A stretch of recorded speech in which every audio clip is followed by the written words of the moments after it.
Oi, continuando o capítulo 9 do Missionários da Luz, nós estávamos falando do discurso do Alexandre aos encarnados e desencarnados que estavam fazendo o curso, e o tema era mediunidade e fenômeno, né? E aí ele diz: concordamos com vocês em que a experimentação é necessária, que a pesquisa intelectual é o ponto de partida dos grandes empreendimentos evolutivos, que a curiosidade respeitável é a mãe da ciência realizadora, que todo e qualquer processo de conhecimento exige campo de observação e trabalho, como é imprescindível o material didático nas escolas mais simples. Entretanto, é preciso reconhecer que os elementos de aprendizagem não devem ser convertidos pelo aluno em meras expressões de brinquedo ou entretenimento. Além disso, ainda que os aprendizes se esclareçam relativamente às lições, é forçoso observar que a informação não é tudo, porquanto o esclarecimento educativo é apenas parte do aprendizado. Que dizer dos alunos que estudam sempre, sem jamais aprenderem no terreno das aplicações legítimas? Que dizer dos companheiros portadores de luzes verbais para os outros, que nunca se iluminam a si mesmos? Tipo, faço o que eu falo, não o que eu faço, né? Catalogar valores não significa vivê-los. Ensinar o caminho a viajantes não demonstra conhecimento direto e pessoal da jornada. Há excelentes estatísticos que nunca visitaram as fontes originais de seus recursos estatísticos, né, informativos, e eminentes geógrafos que raramente saem do lar.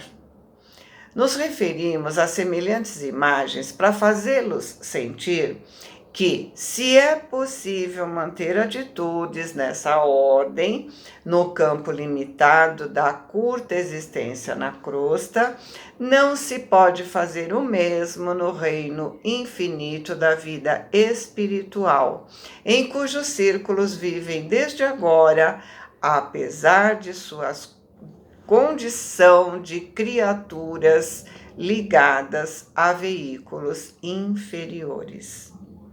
Mediunidade não é disposição da carne transitória, e sim expressão do espírito imortal.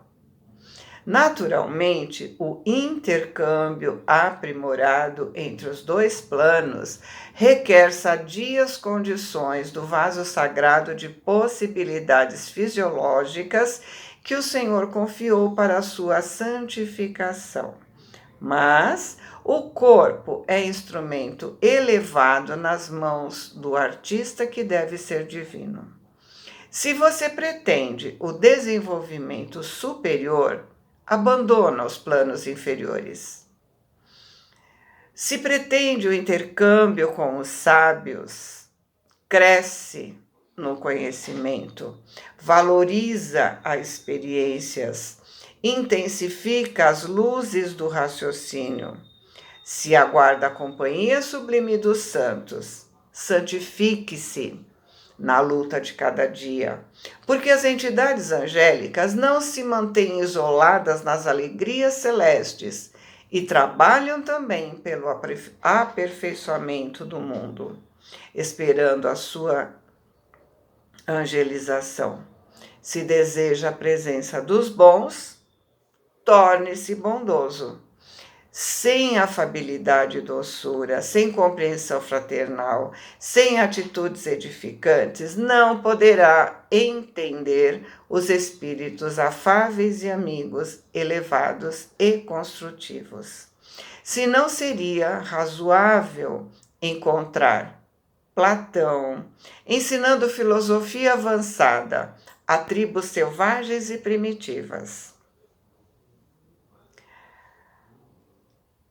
Nem Francisco de Assis, operando com salteadores, não será admissível a integração dos espíritos esclarecidos e santificados com as almas rigorosamente agarradas a manifestações mais baixas e grosseiras da existência carnal.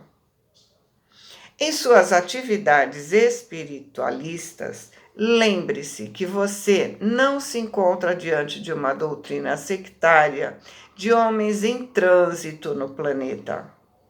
Você permanece num movimento divino e mundial de libertação das consciências, numa revelação sublime da vida eterna e de valores imortais para todas as criaturas de boa vontade.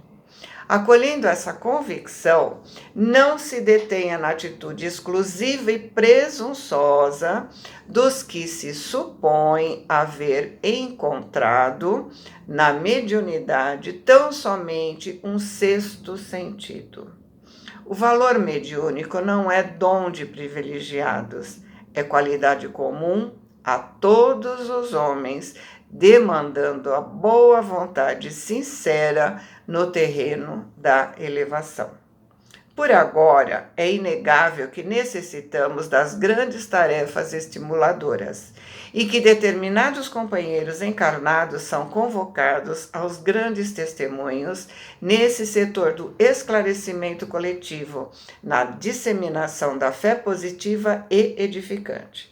Mas o futuro nos revelará que o serviço dessa natureza pertence a todas as criaturas, porque todos nós somos espíritos imortais. Não alimentem qualquer dúvida.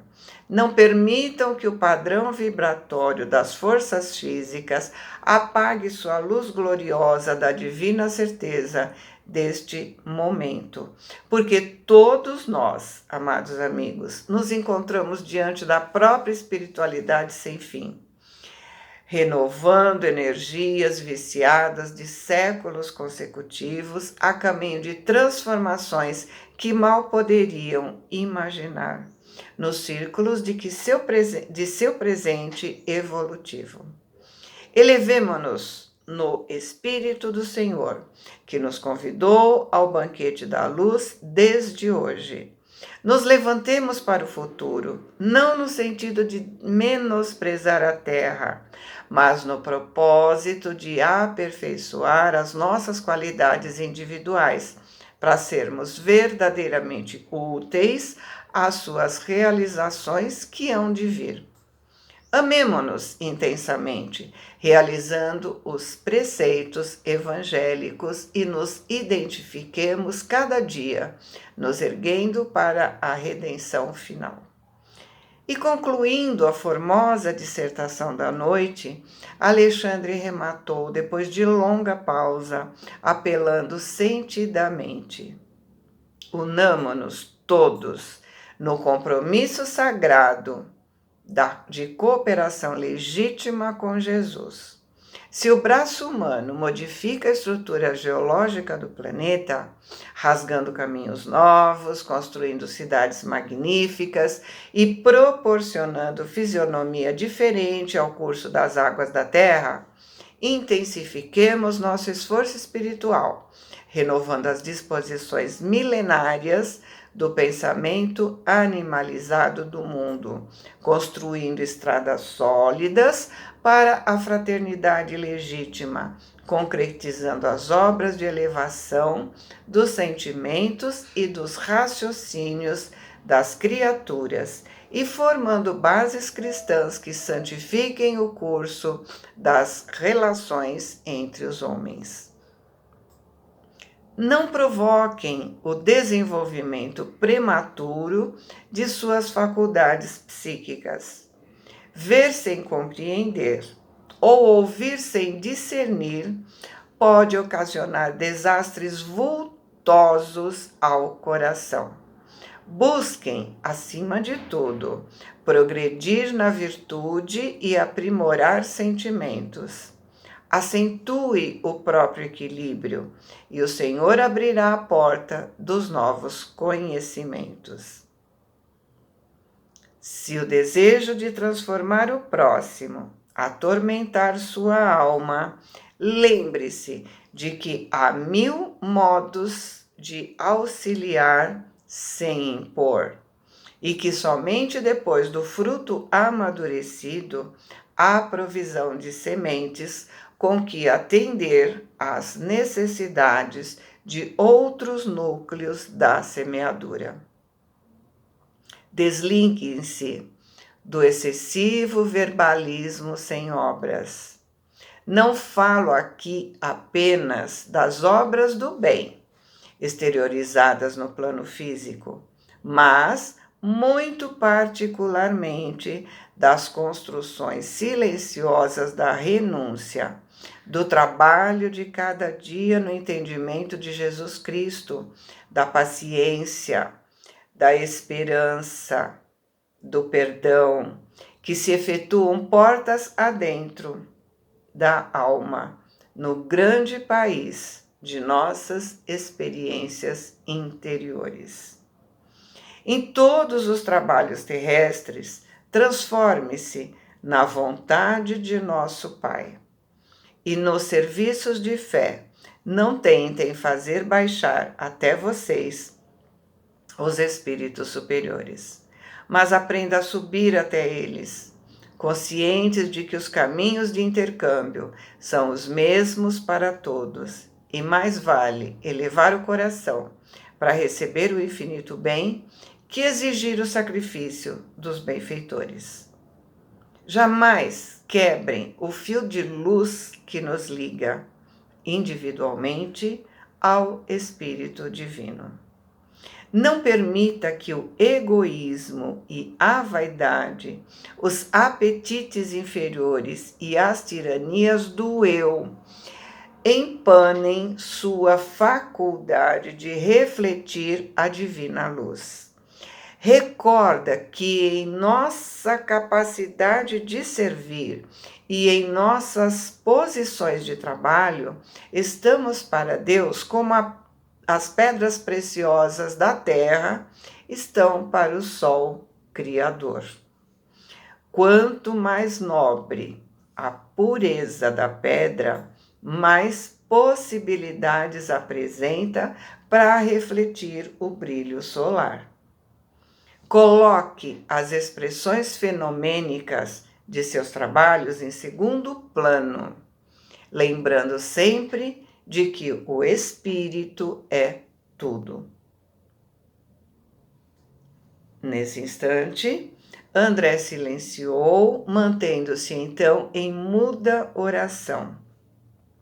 Admirado, comovido, notei que o generoso instrutor se transfigurava ali aos nossos olhos. Pela primeira vez, depois de meu retorno ao novo plano, observava acontecimento tão singular. Suas vestes se transformaram de neve radiosa, sua fronte emitia intensa luz e de suas mãos estendidas exalavam raios brilhantes que, caindo sobre nós, pareciam nos infundir estranho encantamento. Profunda emoção dominou o meu íntimo e quase todos nós, sem definir a causa daquelas divinas vibrações, chorávamos de alegria, contendo o peito oprimido de inesperada alegria. Depois de alguns momentos de êxtase sublime, vi que Sertório compreendeu a minha perplexidade. É verdade que, por várias vezes, eu presenciei a oração de entidades elevadas, oração que se fazia acompanhar sempre dos mais belos fenômenos de luz, mas nunca vi semelhante transfiguração. Tocando meu braço de leve, o companheiro disse: todas as potências de natureza superior se reúnem em torno de Alexandre neste momento, transformando-o em intermediário de dádivas para nós. É por isso que ele irradia e resplandece com tamanha intensidade. Compreendi a beleza da cena e a sublimidade da lição. Decorridos alguns segundos, o grande orientador, retomando o seu aspecto habitual, elevava uma prece de reconhecimento ao Senhor e encerrava alegremente a divina reunião. Então, gente, mediunidade é faculdade do espírito que temos, né? E o fenômeno é o fruto dessas faculdades. E ele disse, né? É imprescindível a moral ou o moral, né? Conhecimento é essencial, mas não é tudo. É necessário se renovar, estudar para poder oferecer melhores condições aos bons espíritos. Os bons espíritos também estão se iluminando, segundo ele contou para a gente, né? Se dedicando ao bem e precisamos fazer o mesmo. Eu convido a todos a ler novamente, com muito carinho, todo o discurso do Alexandre, porque ele é muito valioso, ele traz muita informação, né? Não dá para escolher algum texto mais relevante, é o discurso na sua totalidade, ok? Boa semana a todos, amo vocês!